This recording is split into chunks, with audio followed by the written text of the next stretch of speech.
Hello friends, हाल ही में इग्नू ने assignment submit करने से रिलेटेड कुछ नई गाइडलाइंस निकाली है जिनको जानना आपके लिए बहुत ज़्यादा इम्पोर्टेंट है। अतः अपने असाइनमेंट बनाने से पहले इन गाइडलाइंस को ध्यान से पढ़ लीजिए। तो इस वीडियो में मैं आपको इन गाइडलाइंस के बारे में समझाने वाला हूँ। हालांकि ये गाइडलाइंस जो है वो आरसी वाराणसी ने निकाली है, यानी इग्नू का रीजनल सेंटर वाराणसी में जो है उसने निकाली है। लेकिन ये जो गाइडलाइंस है वो सभी इग्नू के रीजनल सेंटर्स पे अप्लाई होती है।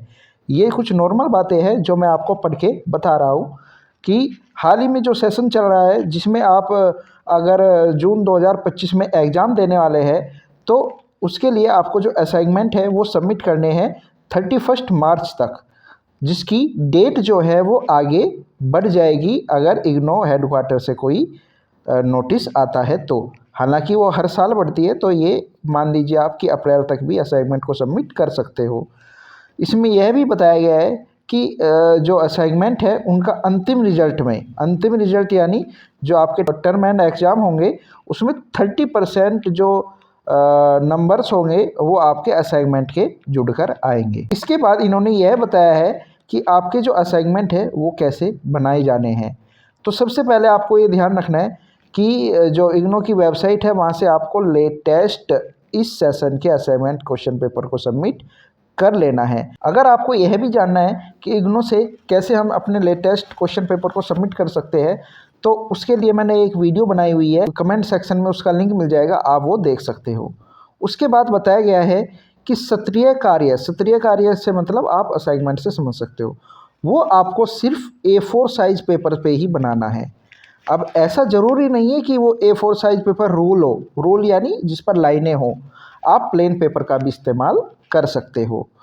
जो आप असाइनमेंट बनाओगे वो स्वहस्तलिखित होना चाहिए। स्वहस्तलिखित का यहाँ पे मतलब है कि हैंड रिटन होना चाहिए, और हैंड रिटन भी वो आपको खुद बनाना है, ना कि किसी और से राइट करवा लेना है, वो आपको खुद ही बनाना है। टाइपिंग किया गया असाइनमेंट सबमिट नहीं होगा। इसको आपको ध्यान से समझ लेना है कि अगर कहीं से आप कोई असाइनमेंट हेल्प के लिए खरीदते हो, वो सिर्फ एक सैम्पल पेपर होता है जिसकी हेल्प से आपको अपना असाइनमेंट बनाना होता है। आप ये नहीं है कि आप उसको जाके सबमिट कर दो, आपको असाइनमेंट सबमिट करने के लिए अपने हाथों से ही लिखना उसको पड़ेगा। सत्रीय कार्य यानी असाइनमेंट के साथ उसका क्वेश्चन पेपर की एक कॉपी भी आपको उसमें अटैच करनी है, जैसे ही आपका असाइनमेंट शुरू होता है उससे पहले। साथ ही प्रथम पेज पर यानी जो फर्स्ट पेज है वो आपका इंट्रो पेज होना चाहिए। इंट्रो पेज से मतलब है कि आपका उसमें नाम, एनरोलमेंट नंबर, प्रोग्राम कोड, विषय का कोड, मोबाइल नंबर, आपका रीजनल सेंटर, आपका स्टडी सेंटर, ये सब चीज़ें लिखी होनी चाहिए। साथ ही इग्नू वेबसाइट पर मौजूद रजिस्ट्रेशन स्टेटस की कॉपी अवश्य संलग्न करें। अगर आपको रजिस्ट्रेशन स्टेटस की कॉपी संलग्न नहीं करनी तो आप अपना आईडी कार्ड भी संलग्न यानी पेस्ट कर सकते हो।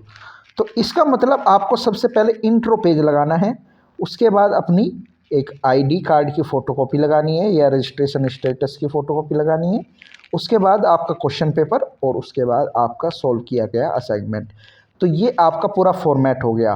फिर से सुन लीजिए, सबसे पहले आपका इंट्रो, उसके बाद आईडी का मतलब है कि इग्नू का रजिस्ट्रेशन कार्ड या फिर आईडी कार्ड, उसके बाद आपका क्वेश्चन पेपर की फ़ोटोकॉपी, उसके बाद आपका असाइनमेंट जो आप सोल्व करते हो। तो आखिर में मैं आपको बता देना चाहता हूँ कि अगर आपको कोई भी एक सॉर्ट पेपर चाहिए असाइनमेंट का, तो आपके लिए एक वेबसाइट है vidyanju.com, जिस पर सभी सब्जेक्ट के और सभी कोर्सेज़ के सॉर्ट असाइनमेंट अवेलेबल होते हैं। जैसे यहाँ पे दिए गए हैं, जैसे आप देख सकते हो, master of commerce, philosophy, psychology, ये सभी असाइनमेंट यहाँ पर दिए गए हैं। जैसे मान लेते हैं कि मुझे MHI 110 असाइनमेंट चाहिए जो सॉर्ट हो, तो मैं यहाँ पे लिख देता हूँ MHI 110।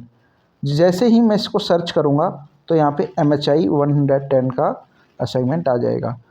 अब ये असाइनमेंट की जो सॉर्ट असाइनमेंट है ये आपको बहुत ही नॉमिनल प्राइस पे मिल जाएगा। जैसे आप देख सकते हो 39 रुपीज़ में सिर्फ ये आपको मिल जाएगा। तो आप इसकी हेल्प से भी अपना असाइनमेंट बना सकते हो। ये ध्यान रखना है कि आपको लिखना तो पड़ेगा ही असाइनमेंट को। साथ ही इस चैनल को आप सब्सक्राइब कर लीजिए और हमारे व्हाट्सएप चैनल को लेटेस्ट अपडेट पाने के लिए सब्सक्राइब कर लीजिए। उसका लिंक आपको वीडियो के डिस्क्रिप्शन में मिल जाएगा।